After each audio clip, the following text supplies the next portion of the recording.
अस्सलाम वालेकुम students, welcome to CBEL concept based education learning YouTube channel. मैं हमाद अहमद, आपका ट्यूटर।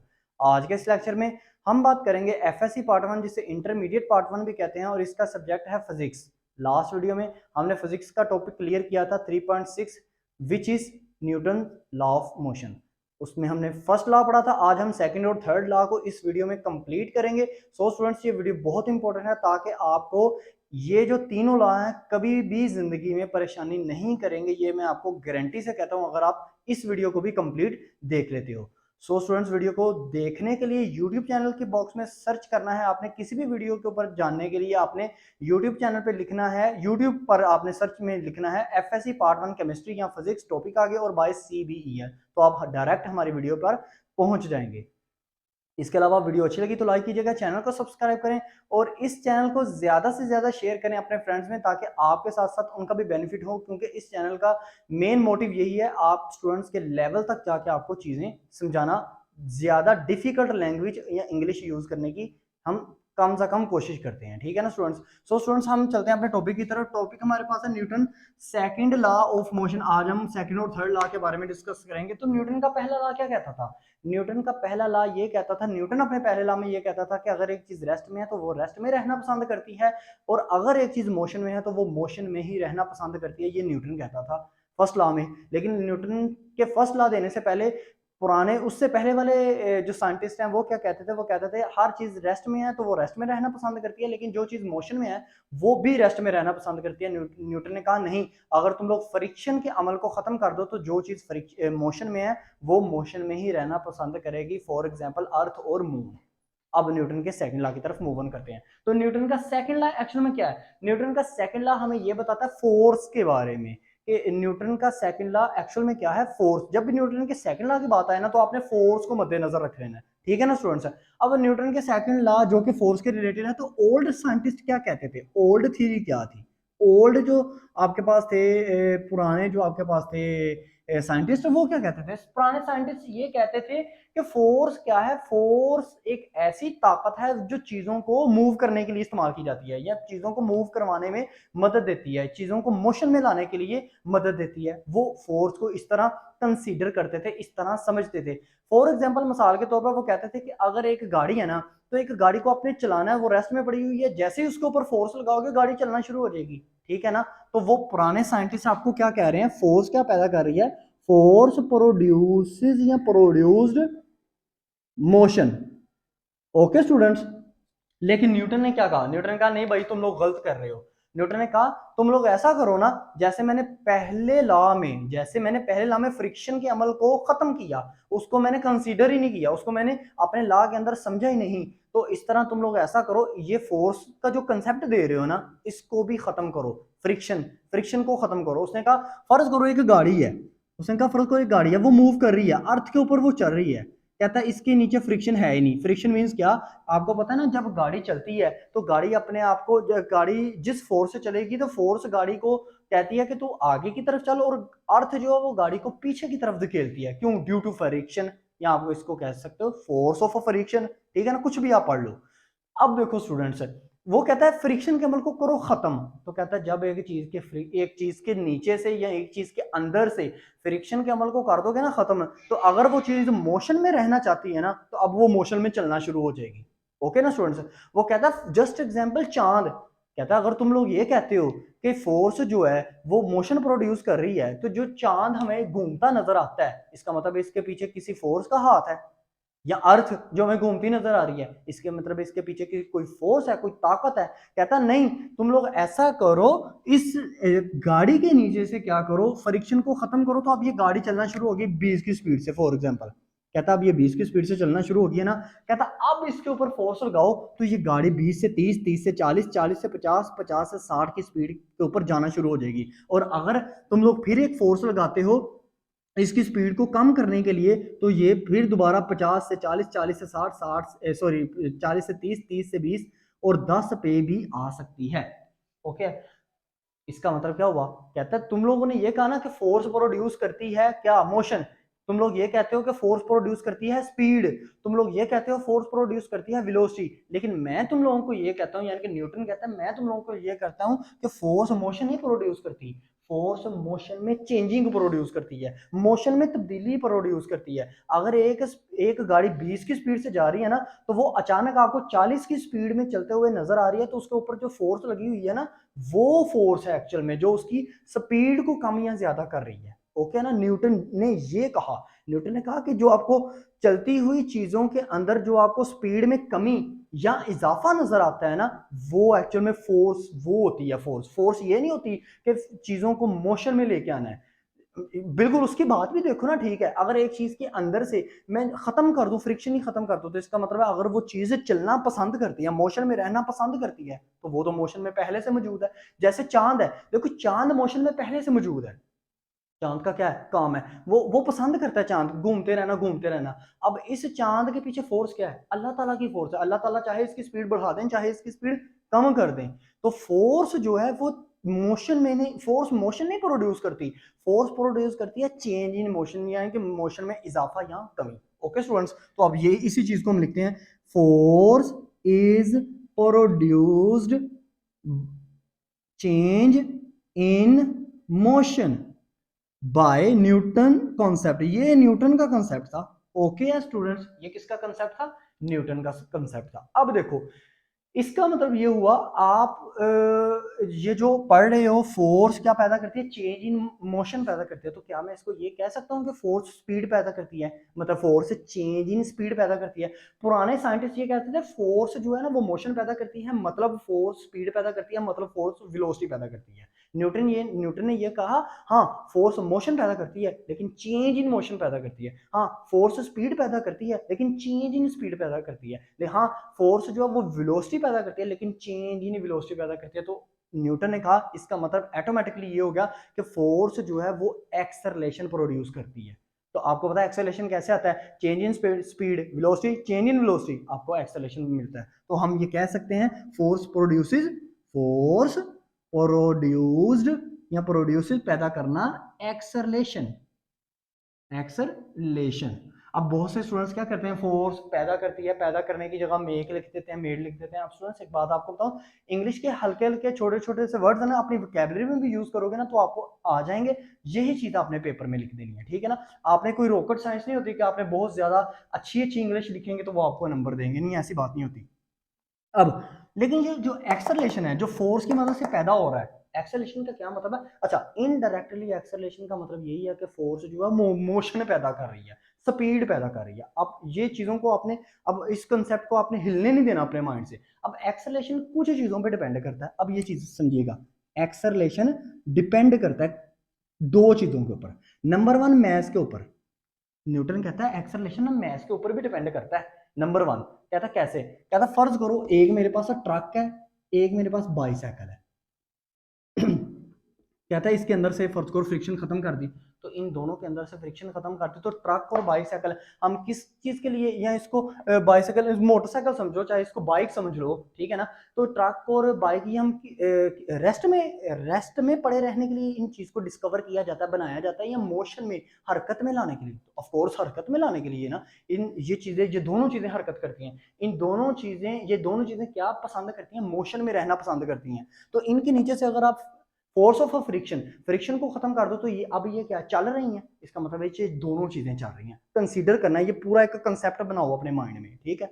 अब ये दोनों चीजें क्या कर रही हैं, मूव ऑन कर रही हैं, चल रही हैं। ओके, अब न्यूटन ये कहता है अब ये चल रही हैं तो इसका मतलब इनके अंदर एक्सेलरेशन प्रोड्यूस हो रहा है। तो कहता है एक बात मुझे बताओ, जैसे ही मैं इन दोनों को लेफ्ट या राइट इजीली किसको मैं मूव कर सकता हूं, जिसका मैस कम है, तो इसमें से किसका मैस कम है, ट्रक का के बाइक का, बाइक का कम है ना, तो बाइक ज्यादा इजीली एक्सरलेट कर सकते हैं। अच्छा एक्सरलेट का क्या मतलब होता है, मतलब कभी लेफ्ट की तरफ मुड़ जाना, कभी इजीली राइट की तरफ मुड़ जाना, कभी जिगजैग की पोजीशन हासिल कर लेना, कभी रोटेटरी मोशन लेके आना, कभी सर्कुलर मोशन लेके आना, ठीक है, वो मोशन की जो टाइप्स आपने पढ़ी है। तो इसका मतलब है जो मैस है वो एक्सेलरेशन के अंदर आता है, लेकिन मैस एक्सेलरेशन कब प्रोड्यूस होता है? जब ज्यादा मैस होता है ना, तो चीज कम एक्सेलरेट करती है, मतलब कम घूमती है। इजीली घूम तो जाती है लेकिन इजीली कम घूमती है। और जैसे ही मैस उस बॉडी का कम हो जाए किसी बॉडी का, तो उसके अंदर एक्सेलरेशन जो है, उसके अंदर जो मूवमेंट है वो ज्यादा पैदा हो जाती है। तो इसका मतलब हम ये लिख सकते हैं, mass is inversely proportional acceleration, या इसको ऐसे लिख लो, acceleration is inversely proportional to mass. Acceleration ज्यादा मैस कम, एक्सेलरेशन कम मैस ज्यादा। ओके, अब उसने ये कहा कि एक्सेलरेशन एक और चीज पर डिपेंड करता है, वो है आपके पास फोर्स। कहता अब ये दोनों चीजें, ट्रक और बाइसाइकिल है, इसके नीचे से फ्रिक्शन नहीं है, ये मूव कर रही हैं। अब ट्रक भी 20 की स्पीड से मूव कर रहा है, साइकिल भी 20 की स्पीड से मूव कर रहा है। कहता है इन दोनों में मैं फोर्स लगाता हूं, तो मुझे बताओ किसकी स्पीड ज्यादा हो जाएगी, ट्रक की या बाइसाइकिल की? ऑफ कोर्स ट्रक की। क्यों? क्योंकि ट्रक जो है वो तेजी से घूमेगा, उसका मैस ज्यादा है। जिस चीज का मैस ज्यादा होता है ना, उसके अंदर आप फोर्स लगाओ ना, वो ज्यादा तेजी से चलती है, उसके अंदर फोर्स, वो स्पीड अप हो जाती है। ओके, तो इसका मतलब वो मैस जो है, सॉरी, जो फोर्स है वो डायरेक्टली प्रोपोर्शनल है एक्सेलरेशन की। एक्सेलरेशन ज्यादा, फोर्स ज्यादा, समझे, चीज ज्यादा एक्सेलरेट कर रही है, ज्यादा तेजी से स्पीड अप हो रही है, और फोर्स कम, इसका मतलब है वो चीज कम एक्सेलरेट हो रही है। ओके, अब एक चीज देखना, यहां से फार्मूला ड्राइव करूं तो आपको पता है F is equal to M में होता है। अब ये ए को एम से मल्टीप्लाई करें तो मेरे पास बन जाएगा, मतलब दोनों फार्मूले को कंबाइन करके मेरे पास बन जाएगा F is equal to M A. लें स्टूडेंट्स, ये मेरे पास एक फार्मूला बन गया, यही न्यूटन ने कहा है। ओके, न्यूटन ने यही कहा है कि हाँ, फोर्स जो है वो मोशन नहीं प्रोड्यूस करती, फोर्स प्रोड्यूस करती है चेंज इन मोशन, यानी कि change in speed. Okay, force produce करती है एक्सेलरेशन। ओके स्टूडेंट्स, अब देखो, फोर्स आपके पास कौन सी क्वांटिटी है? वेक्टर क्वांटिटी है। क्यों? क्योंकि एक्सेलरेशन हमारे पास वेक्टर क्वांटिटी होती है। अब आप स्टूडेंट्स कहोगे सर एक्सेलरेशन के साथ मैथ भी तो है, तो मैथ हमारे पास एक स्केलर क्वांटिटी है, तो स्केलर को जब हम वेक्टर से मल्टीप्लाई करते हैं तो हमारे पास आंस आता है वेक्टर। ओके, अब जो है ये फोर्स, इसका यूनिट क्या है? इसका यूनिट है न्यूटन। ये कैसे? मैथ जो है इसका यूनिट होता है केजी, एक्सेलरेशन का यूनिट होता है मीटर सेकंड स्क्वायर। तो केजी को जब मीटर सेकंड स्क्वायर से मल्टीप्लाई करते हैं तो न्यूटन ही आता है। उसकी वजह क्या है? इसको न्यूटन इस वजह से लिखते हैं क्योंकि देखो, मैथ न्यूटन ने पहले लॉ में दिया, एक्सेलरेशन न्यूटन ने दूसरे लॉ में दिया, तो दोनों चीजें दी किसने है? न्यूटन ने। तो उसने अपने नाम से ही यूनिट उसका लिखा जाता है, उसको एक तरह से उसको इनाम देने के लिए न्यूटन को, कि भाई तेरा नाम हमने जिंदा रखा हुआ है, इसलिए फोर्स का जो यूनिट होता है वो न्यूटन होता है। अब न्यूटन का जो सेकंड लॉ है, एक्चुअल में ये बताता है, ये बताता है कि फोर्स को मेजर किस तरह करना है। आपने फोर्स को आप किस तरह मेजर कर पाते हो। आप स्टूडेंट्स यहां से हम चलते हैं न्यूटन के थर्ड लॉ की तरफ। आप स्टूडेंट्स देखें न्यूटन का थर्ड लॉ को डिस्कस करने से पहले ना, मैं आपसे एक चीज डिस्कस करना चाहता हूँ। एग्जांपल, फर्ज करो ना, आपने ना क्या किया, आपने फुटबॉल को हिट लगाई। जैसे ही फुटबॉल को हिट लगाओगे, इसका मतलब है फुटबॉल के ऊपर आपने एक एक्शन किया, एक उसके ऊपर फोर्स लगाई। लेकिन फुटबॉल को जैसे हिट लगाओगे, आपके पाँव में पेन आपको फील होती है। वो क्यों? क्योंकि फुटबॉल भी आपके ऊपर एक फोर्स लगाता है, जिसको हम रिएक्शन की फोर्स कहते हैं। फुटबॉल की नजर से वो एक्शन है, हमारी नजर से वो रिएक्शन है। क्योंकि फुटबॉल अगर हमारे पर फोर्स लगाएगा तो फुटबॉल उसको एक्शन कंसीडर करेगा, हम उसको रिएक्शन कंसीडर करेंगे। ओके, तो ये देखो, ये एक्शन और रिएक्शन, ये है थर्ड लॉ, फोर्स से ही निकला हुआ है। यानी कि फोर्स को हमने अप्लाई कैसे करना है। कहते हैं, ओल्ड कंसेप्ट क्या था, न्यूटन से पहले लोग क्या कहते थे? न्यूटन से पहले लोग ये कहते थे कि जो बिग बॉडी है ना, जो बड़े साइज की बॉडी है, big body produce big action, small body produced small action, या इसको हम रिएक्शन भी कह सकते हैं। ओके, लेकिन न्यूटन ने कहा भाई तुम लोग फिर गलत हो, तुम लोग क्या कर रहे हो, तुम लोग फिर रॉन्ग तरफ जा रहे हो। माना ये बात कि एक्शन और रिएक्शन ऑपोजिट इन डायरेक्शन होते हैं, ये तुम लोग कहते हो, न्यूटन ने कहा, लेकिन इनकी जो मकदार होती है ना, वो ज्यादा या कम नहीं होती। मतलब वो पुराने न्यूटन से पहले वाले साइंटिस्ट ये कहते थे, अगर शख्स है, जैसे इंसान है, तो इंसान की बॉडी का साइज ज्यादा है as compare to football, football size में कम है, छोटा है। कहता है, वो पुराने साइंटिस्ट कहते थे कि जब इंसान फुटबॉल के ऊपर फोर्स लगाता है तो वो ज्यादा होती है, फुटबॉल जो इंसान के पाँव के ऊपर फोर्स लगा रहा है वो कम होती है। न्यूटन कहता है नहीं, दोनों मुकदार में सेम होते हैं। कहता तुम लोगों को नहीं पता चल रहा। अब न्यूटन ने क्या कहा, पहले न्यूटन की डेफिनेशन लिखते हैं, फिर आपको मैं समझाता हूँ। न्यूटन ने कहा, डेफिनेशन क्या थी न्यूटन की? न्यूटन ने कहा, every action has reaction equal but opposite in direction. उसने कहा भाई ये इक्वल होते हैं, ये दोनों इक्वल होते हैं, इनकी मकदार इक्वल होती है। कैसे? देखें, अभी मैं आपको समझाता हूं। अब आपने क्या करना है, न्यूटन ने कहा कि चलें फिर खत्म करते हैं फ्रिक्शन के। फ्रिक्शन फ्रिक्शन समझो फ्रिक्शन है ही नहीं। उसने कहा समझो फ्रिक्शन है ही नहीं। अब देखो, अब एग्जांपल देखिएगा। एक मेरे पास पॉइंट है, मतलब एक चीज मेरे पास ऐसे हवा में पड़ी हुई है, आसमान ऐसे मतलब पड़ी हुई है कि किसी हाइट के ऊपर ऐसे पड़ी हुई है, और एक इसके ऐसे ये अर्थ है। ओके, अब समझना फ्रिक्शन नहीं है, ये अर्थ है मेरे पास। जैसे ये मार्कर है, ये ऐसे हवा में लटका हुआ है, नीचे अर्थ है। अब आपको पता है ये कभी भी मार्कर मैं ऐसे छोड़ूंगा जमीन इसको अपनी तरफ खींचेगी। क्यों? ड्यू टू फ्रिक्शन या ग्रेविटेशनल एक्सेलरेशन। मतलब इसको ऐसे समझो, कोई ना कोई एक्सटर्नल फोर्स ऐसी है जो इस मार्कर को नीचे की तरफ अपनी तरफ खींचती है। ऐसी बात है ना? इसका मतलब है न्यूटन ने ये कहा कि भाई तुम लोग फर्ज करो कोई फोर्स है ही नहीं जो दो चीजों को आपस में खींचे। उसने कहा ले क्या हो जी, एक पॉइंट ऐसे यहां पे रखो और नीचे फोर्स है। कहता है अब देखो ये जो पॉइंट है इन दोनों में से साइज किसका ज्यादा है? कहता है पॉइंट का साइज कम है, ये जो चीज है इसका साइज कम है, अर्थ का साइज ज्यादा है। ओके, तो कहता है मेरे सेकंड लॉ की तरफ चलो। न्यूटन कहता है मेरे सेकंड लॉ की तरफ चलो। तो सेकंड लॉ क्या था? F is equal to M A. Okay, अब कहता है पॉइंट पॉइंट का साइज कितना है? छोटा है, तो छोटा फर्ज कर लिया 2 है। कहता है इसके अंदर एक्सेलरेशन कम प्रोड्यूस होगा कि ज्यादा प्रोड्यूस होगा? मैं कहता हूँ कम। न्यूटन कहता है मैं कहता हूँ ज्यादा प्रोड्यूस होता है। क्यों? क्योंकि वो जो छोटी चीज होती है ना, वो बड़ी तेजी से बड़ी चीज उसको अपनी तरफ खींचती है। ये बिल्कुल ठीक बात है, वो बड़ी स्पीडली नीचे की तरफ आती है, बड़े साइज की वाले अजसाम की तरफ जाके टकराती है। ओके ना स्टूडेंट्स? तो अब मैस हो गया 2, इस पॉइंट का एक्सेलरेशन हो गया 10, तो मल्टीप्लाई करें तो F is equal to force कितनी बनती है? 20। कहता है ये इस 20 न्यूटन फोर्स से ना ये जो अर्थ है ना, इस मैस को अपनी तरफ खींच रहा है। ओके, अब आपको पता है इस पॉइंट ने भी तो अर्थ को थोड़ा सा अपनी तरफ खींचना है ना, हमें नजर नहीं आता। अब ये न्यूटन हमें बता रहा है। कहता है फर्ज करो, दोबारा से लिखो F is equal to M A. अब अर्थ का जो साइज है वो बड़ा है एज कंपेयर टू किससे? पॉइंट से। तो फर्ज किया वो 10 है, लेकिन अर्थ जो है, जो पॉइंट है वो अर्थ को ज्यादा अपनी तरफ खींचता है कि कम अपनी तरफ खींचता है? ऑफ कोर्स कम खींचता है। इतना ज्यादा तो इसका मतलब क्या, ये पॉइंट है, अर्थ अर्थ उसको अर्थ जाके इसको इस पॉइंट को टकरा जाएगी। ठीक है, फिर तो दुनिया घूम जाएगी ना स्टूडेंट्स। तो ऐसे नहीं होता। अब देखो ये फर्ज करो एक्सेलरेशन आपने 2 प्रोड्यूस किया, तो 10 को मल्टीप्लाई फिर करो 2 से, तो F कितना प्रोड्यूस हुआ? 2 न्यूटन। ले, कहता है देखें दोनों दफा फोर्स जो है, दोनों ने अर्थ ने इस चीज के ऊपर 20 न्यूटन की फोर्स लगाई, इस चीज ने भी अर्थ के ऊपर 20 न्यूटन की फोर्स लगाई, यानी कि एक्शन हुआ 20 फोर्स का, रिएक्शन भी हुआ 20 फोर्स का। तो ऑपोजिट डायरेक्शन, ऑपोजिट है direction, upward downward opposite direction है। लेकिन आप बात को समझ रहे हैं कि उसकी जो फोर्स की मकदार है वो बराबर है। यहां पे उसने उनको रॉन्ग साबित किया।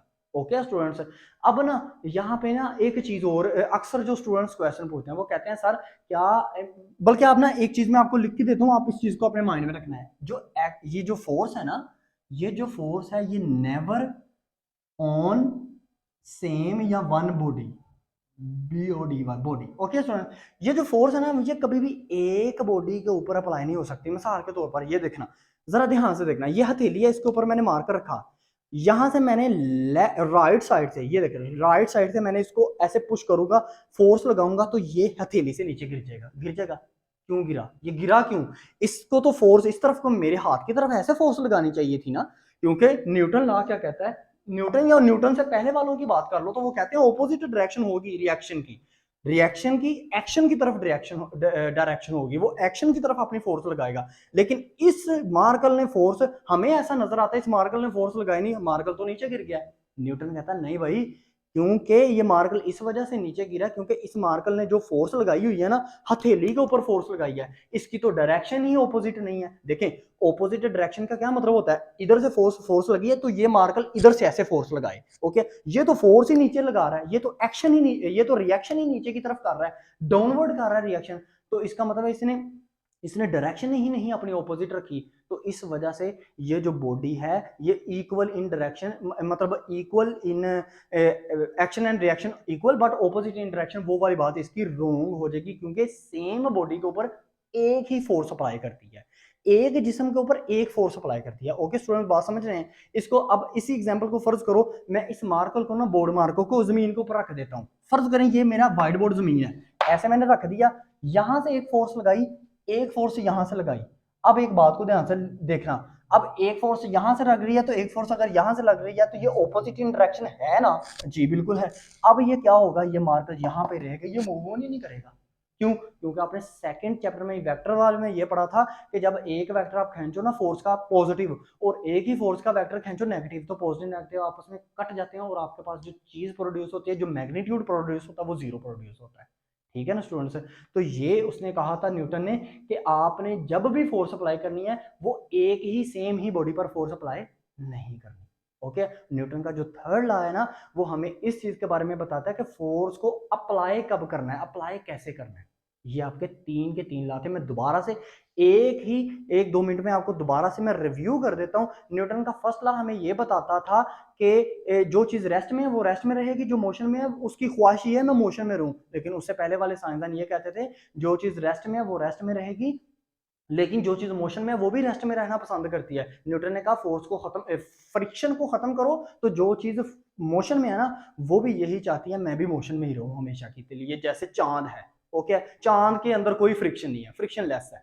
अब न्यूटन का जो सेकंड लॉ था, न्यूटन के सेकंड लॉ से पहले लोग ये कहते थे कि फोर्स प्रोड्यूस करती है मोशन, यानी कि अगर एक चीज ऐसे खड़ी है ना, तो अगर वो चलना ऐसे चलना शुरू आपको कर रही है तो वो फोर्स की वजह से चल रही है। न्यूटन ने कहा भाई ऐसा करो, इसके नीचे से फ्रिक्शन खत्म करो। हाँ, जैसे मून है तो मून क्या है, वो किसी फोर्स की वजह से मूव कर रहा है, कहता है इसके नीचे से फ्रिक्शन करो तो ये जो बॉडी जो बॉडी डिस्कवर की गई है मोशन के लिए, जैसे ट्रक और बाइक वगैरह है, इनका इनका कंसेप्ट क्या था बनने के लिए कि ये चलने के लिए बनी है। तो कहता है जो चीज चलने के लिए बनी है ना उसके नीचे फ्रिक्शन खत्म कर दो ना तो वो चलती रहेगी। ये लो अब वो चल रही है। कहता अब इसकी स्पीड अप करना है ना तो फोर्स लगाओ, उसको स्पीड को कम करना है यानी कि एक्सेलरेशन को कम करना है तो स्पीड को कम करो। तो न्यूटन ने ये कहा तुम लोग जो कहते हो ना फोर्स प्रोड्यूस करती है मोशन, नहीं, फोर्स मोशन नहीं प्रोड्यूस करती, चेंज इन मोशन प्रोड्यूस करती है, यानी कि फोर्स स्पीड को कितना कम कर रही है कितना ज्यादा कर रही है। ये था सेकंड कंसेप्ट, सेकंड लॉ।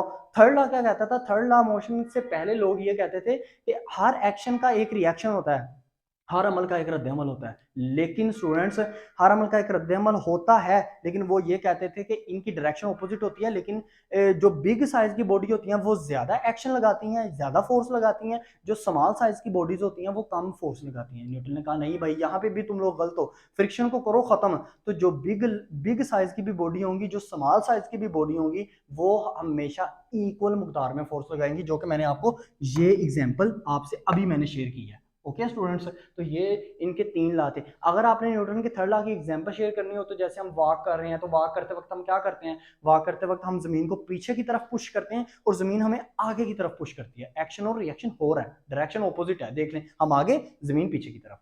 तो ये चंद एग्जांपल्स आपकी बुक में भी है, सिंपल एग्जांपल है। जैसे आप थ्रो करते हो बॉल को, वॉल के ऊपर फेंकते हो, यानी कि बॉल को जो है वॉल पर ऐसे मारते हो, ऐसे समझो ना, चीज को समझना आपको आना चाहिए, चाहे आप जैसे मर्जी समझो। आपने बॉल को वॉल के ऊपर फेंका तो आप उसके ऊपर एक्शन कर रहे हो, वॉल आप बॉल को दोबारा आपकी तरफ फेंक रही है तो वो रिएक्शन हो रहा है, ऑपोजिट डायरेक्शन में हो रहा है, तो मुकदार इक्वल है। ओके स्टूडेंट्स, वीडियो अच्छी लगी तो लाइक कीजिएगा। इस चैनल के थ्रू आपको इस किस्म के अच्छे अच्छे कंसेप्ट मिलते रहेंगे, लेकिन शर्त यह है आप चैनल को सब्सक्राइब करें, क्योंकि देखो पता नहीं चलता बाद में कि कंसेप्ट कहाँ से आपको वीडियो ढूंढने में परेशानी होगी। ये आपको मैं अभी से कह रहा हूँ। अब तक इतना ही, अपना ख्याल रखें, अपने इस यूट्यूब चैनल का भी। अल्लाह हाफिज।